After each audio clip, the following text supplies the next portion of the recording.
Hey everyone, Rob Medinger here, 5-star rated Realtor with Keller Williams Elite, coming to you from the southwest suburbs of Chicago. Thanks for sticking around. This is the 4th video in the series, 4 easy steps to analyze any local real estate market. If this is the first video you've started watching in the series, you may want to go back and watch the previous videos so that this video makes more sense for you. The final aspect I like to consider when analyzing any local real estate market is the median sales price. Before I talk about how to analyze median sales prices, I want to throw one definition out since it can be a bit confusing. That's the word median. Median is defined as the true middle point. So the median sales price is the price that's right smack in the middle of the data set you're analyzing if you were to arrange all of the prices from low to high. Now you might be wondering, why aren't we just using the average? And that's a fair question. The reason why we don't use the average is because one really low or really high sales price in a data set can skew the numbers significantly. So the median sales price is what we want to use to get a more reliable number. When analyzing the median sales prices for any market, there are 3 data points that I like to focus on. The first one is the percent of change from the previous month to the current month. To calculate this, take the difference of the previous month from the current month, and then divide that number by the previous month and multiply by 100 to get the percent of change. So to give you a real simple example, if the median sales price for April was $150,000 and the median sales price for the previous month was $140,000, you would take $150,000 minus $140,000 and divide that by $140,000 and then multiply by 100 to get 7.14%. This means the median sales price for March to April increased by 7.14%. The second data point I'm going to compare is the percent of change from the previous month that we just calculated compared to the percent of change from the same time last year. So basically, we want to perform the same calculation again for the prior year and then compare it with the data you just calculated for the time period of the current year. And once again, just like all of the other data points, we're taking note of any significant changes to help tell a more complete picture of the market. The third and final data point I like to use when analyzing median sales prices is the percent of change of last year's total for the same month to this month.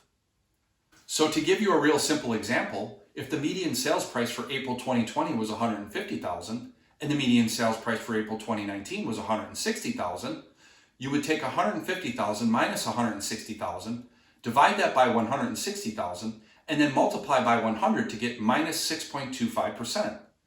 This means the median sales price of April 2020 compared to April 2019 decreased by 6.25%.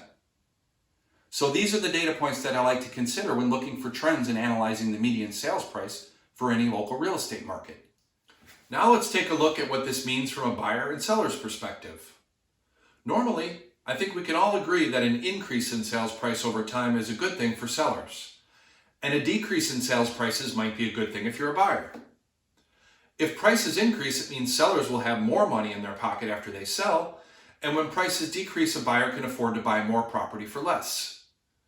When prices increase consistently over time, this is generally the best thing for any market. It allows sellers to have a stable investment while still allowing enough turnover in the market so that it's fairly easy to sell, recoup their investment, and earn additional profits when the time comes. Stable and consistent increases in pricing over time can also give buyers confidence that they're making a wise investment. While a dramatic price increase in a short period of time might seem like a great thing for sellers, that may not necessarily be true. A sharp increase in prices could also increase the time it takes a seller to sell their house.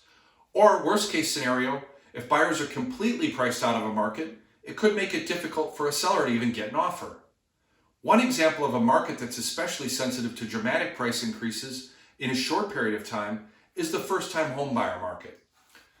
Typically, the numbers for the data points I outlined earlier in this video probably aren't going to change dramatically from month to month, seeing as how the average yearly market increase has historically been about 3 to 4% in our area. So unless there's some drastic change in the market, these numbers should continue to increase. With that said, you'll want to review the numbers I showed you how to calculate earlier, and look for any changes and trends that develop over time.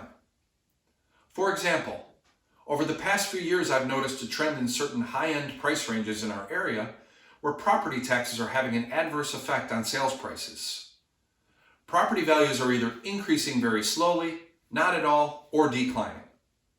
So there could be multiple factors that cause prices to go up or down, property taxes being one of them. So that's it for my series, 4 Easy Steps to Analyze Any Local Real Estate Market. I hope you found this series informative. Thanks for watching, and as always, be sure to subscribe to my channel and get in touch if you have any questions about your local market. Bye for now.